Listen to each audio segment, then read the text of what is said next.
तो ये मैं हूँ, ये मेरा स्टूडियो है और हम आस्क एमएचएम शुरू करने जा रहे हैं।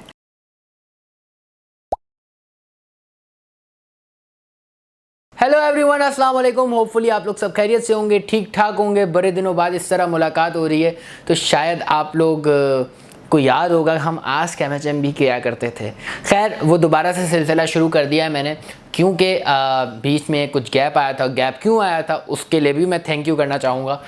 दी एमएचएम शो जब शुरू हुआ तो उस पर बड़ा ज़बरदस्त रिस्पॉन्स आया, so I'm really thankful to all of you. और अभी एक और नई चीज़ आने वाली है, वो क्या है वो भी आप गेस कर सकते हैं, लेकिन वो मेडिकल यूनिवर्सिटी के स्टूडेंट्स के लिए। खैर आज की एपिसोड शुरू करते हैं और आज हम 2 से 3 सवालात लेंगे। थोड़े से इंटरेस्टिंग है, बल्कि बहुत ज़्यादा इंटरेस्टिंग है। मैंने ऊपर से पढ़ा तो मुझे बड़ा मज़ा आया।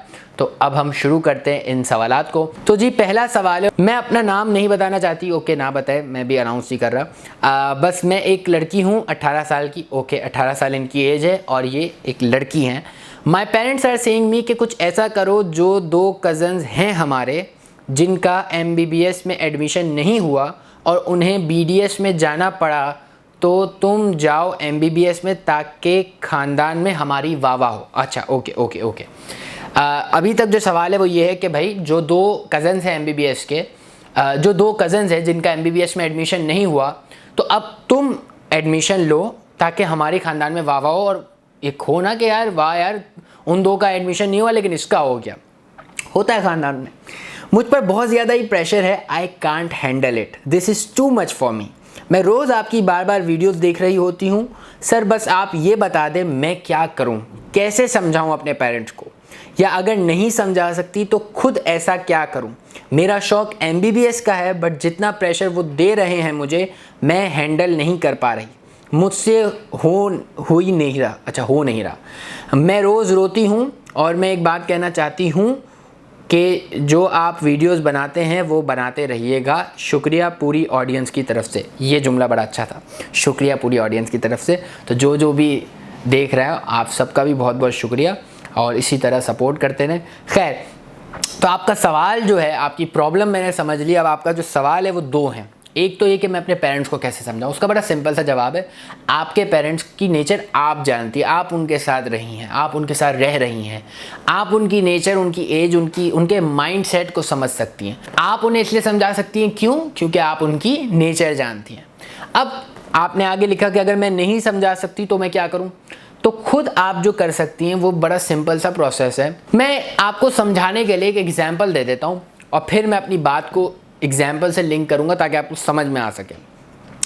अगर आपने गाड़ी चलाना सीखनी है तो आप 2 महीने 3 महीने तो लगते ही हैं। अब आपने गाड़ी चलाना सीखी, तो जब शुरू में गाड़ी चलाना सीखते तो क्या होता है, अच्छा भाई पहला गियर यूं लगेगा, दूसरा गियर यूं लगेगा, तीसरा गियर यूं लगेगा, रिवर्स का गियर ऐसे लगेगा, जो भी है, जो गियर्स हैं गाड़ी में, जिस तरह भी गाड़ी चलती है वो आप बहुत अटेंटिवली सारी चीज़ें परफॉर्म कर रहे होते हो। आपका फोकस सिर्फ देखने पर नहीं होता, आपका फोकस करने पर भी होता है। बट बाय द टाइम जब आप गाड़ी सीख जाते हो विदिन 2 to 3 months, फिर क्या होता है, फिर आप गियर लगाते वक्त ये नहीं सोच रहे होते अच्छा ये गियर यूं लगाना है, फिर वो बाय डिफ़ॉल्ट कह लें या ऑटोमेटिकली कह लें, क्योंकि वो आपके सबकॉन्शियस माइंड में बैठ जाता है। जब वो बात आपके सबकॉन्शियस माइंड में बैठ जाती है तब आप सिर्फ ये फोकस कर रहे होते हो कि किसी को लग ना जाए, मैं किसी गाड़ी को, किसी बंदे को ना मार दूं, मैं सीधी गाड़ी चलाऊं। और गियर वगैरह पर आपका फोकस नहीं होता। हालांकि आप गियर लगा रहे होते हो बट आप एक्सीलेटर भी दे रहे होते हो, आप ब्रेक पर भी पाँव रखते हो, बट आपका दिमाग ज़्यादा उस तरफ नहीं होता। क्यों? क्योंकि आप इतना रिपीटेडली करते हो उस चीज़ को कि वो आपके सबकॉन्शियस माइंड में बैठ जाती है। अब अगर आप अपने माइंड को, अपने दिमाग में ये बात बिठा दें कि भाई जो कहता है कहे, लेकिन मेरा शौक़ था, है और रहेगा और मुझे बड़ा कूल होके जाना है, मेरा शौक़ है, इंशाल्लाह हो जाएगा, मैं अपनी पूरी 100% एफर्ट करूँगी जो भी। ये बड़ा डिफरेंस है कि आप एक खामोश होकर अंदर ही अंदर बोल रहे हैं, एक है कि आप अपनी आवाज़ के साथ बोल रहे हैं।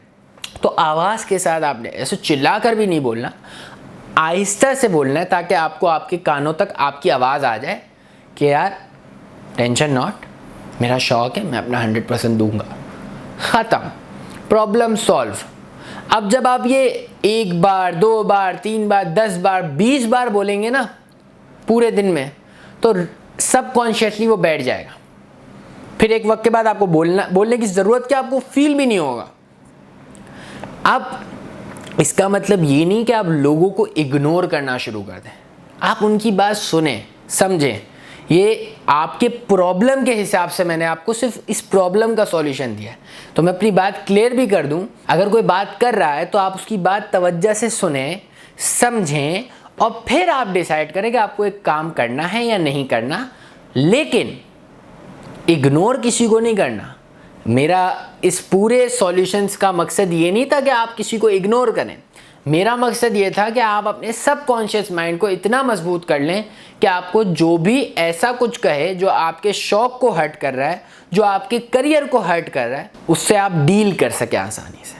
ठीक है, तो अब होपफुली आपको समझ में आ गई होगी कहानी कि अपने अपने सबकॉन्शियस माइंड से खेलना है और अपने सबकॉन्शियस माइंड में अपने शौक को पक्का कर लेना है।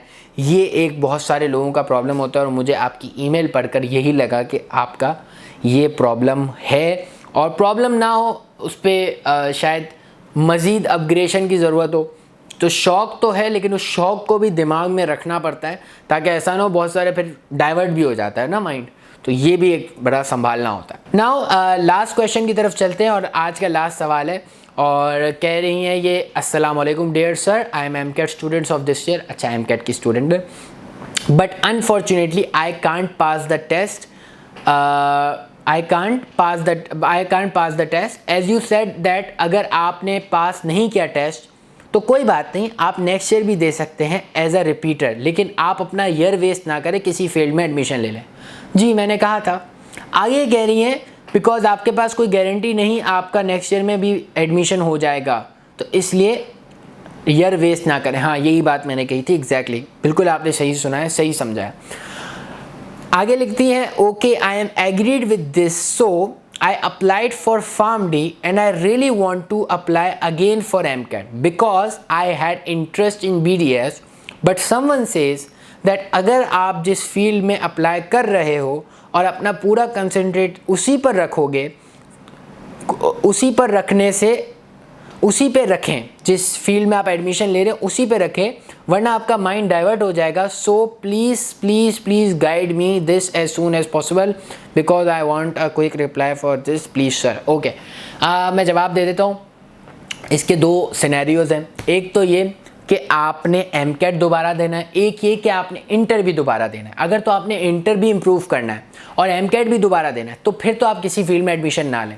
बट अगर आपने सिर्फ एमकेट दोबारा देना है तो आप फार्मडी जैसी फील्ड में एडमिशन ले लें, किसी और भी फील्ड में एडमिशन ले सकते हैं। बट अब आपका सवाल ये कि कंसंट्रेशन, देखें आप यूनिवर्सिटी में आपका एडमिशन हुआ, फॉर एग्जाम्पल फार्मडी में एडमिशन हुआ आपका फरवरी में, अब फरवरी से जून तक आपका ज़्यादा फोकस फार्मडी पर होना चाहिए और कम फोकस एमकेट पर होना चाहिए। ठीक है, जून जुलाई अगस्त में आपका ज़्यादा फोकस एमकेट पर होना चाहिए और कम फोकस फार्मडी पर होना चाहिए। अब आप कहेंगे फार्मडी का अगर कोई एग्ज़ाम हुआ तो, अब अगर एग्ज़ाम होगा तो आप, मैं ये नहीं कह रहा कि आप फार्मडी की पढ़ाई उन 3 महीना छोड़ दें, नहीं, थोड़ा थोड़ा पढ़ती रहें। फिर जब एमकेट आने वाला हो, क्योंकि एमकेट कभी नवंबर में होता है कभी सितंबर में होता है, तो ये जून जुलाई अगस्त में आपने ज़्यादा एमकेट पढ़ लिया, फिर दोबारा उसी रूटीन पे आ गई। फिर अगर एमकेट हो जाए कि भाई फॉर एग्जांपल सितंबर की 15 तारीख को एमकेट है फॉर एग्जांपल, तो उससे 10-15 दिन पहले आप फार्मडी की पढ़ाई छोड़कर पूरा कंसंट्रेट एमकेट पर करें। एमकेट होने के बाद दोबारा फार्मडी की पढ़ाई करते रहें जब तक रिजल्ट ना आ जाए, और जब रिजल्ट आ जाए तब आप डिसाइड कर लें। तो ये एक सिंपल सा फॉर्मूला है, इस वीडियो को रिवाइंड करके दोबारा सुन लें तो आपको समझ में आ जाएगा क्या मैंने कहा है डिटेल में, और क्लियर मैंने इस चीज़ को क्लियर कर दिया है कि अगर आप किसी फील्ड में एडमिशन ले रहे हैं और आप एमकेट देना चाहते हैं तो आप कैसे दें, इस सवाल का हमने इस वीडियो में बात कर ली है। तो ये एक अच्छा सेटअप हो गया माशाल्लाह कि ये सवाल मैंने क्लियर कर दिया, क्योंकि ये सवाल मुझसे कभी हुआ नहीं है, ये पहली बार, और वो भी ईमेल पर हुआ। तो मैंने कहा यार ये तो बनता है जवाब देना, तो मैंने इसको इस तरह एलैबोरेट कर दिया, आपको एक फार्मूला दे दिया ताकि आप इस फार्मूले के हिसाब से चलें। अगर आपने इंप्रूवमेंट करना है और आपने एमकेट भी देना है, मतलब आपको इंटर भी देना है और एमकेट भी देना है, तो आप किसी फील्ड में एडमिशन ना लें, वरना आप किसी फील्ड में एडमिशन ले लें। और क्या किस तरह पढ़ना है ये भी मैंने आपको बता दिया है। अब मज़े की बात ये कि जो नेक्स्ट एपिसोड होगी आस्क एमएचएम की, उसमें हम यूनिवर्सिटी लेवल के मसले डिस्कस करेंगे। मतलब यूनिवर्सिटी में किसी का एडमिशन हो गया, जिसका एडमिशन हो गया, अब उसकी जो प्रॉब्लम्स है पढ़ाई से रिलेटेड और चीज़ों से रिलेटेड, तो ख़ास वो एपिसोड उन लोगों के लिए। तो अगर आपका वो सवाल हो तो लाजमी asktheMHM@gmail.com पे लाजमी भेजिएगा। मुलाकात करते हैं नेक्स्ट एपिसोड में, और दी एमएचएम शो भी आएगा इंशाल्लाह बहुत जल्द वापस। मतलब एपिसोड 25 या 26 आएगी, जो भी आएगी। खैर, आप कनेक्टेड रहें, कंटेंट बहुत सारा रेडी है, आ रहा है, आपके सामने है। तो इसी के साथ अपना बहुत सारा ख्याल रखिएगा। मिलते हैं अगली एपिसोड में, अगली एपिसोड आस्क एमएचएम की। तो टेक केयर, बाय बाय, अल्लाह हाफिज़।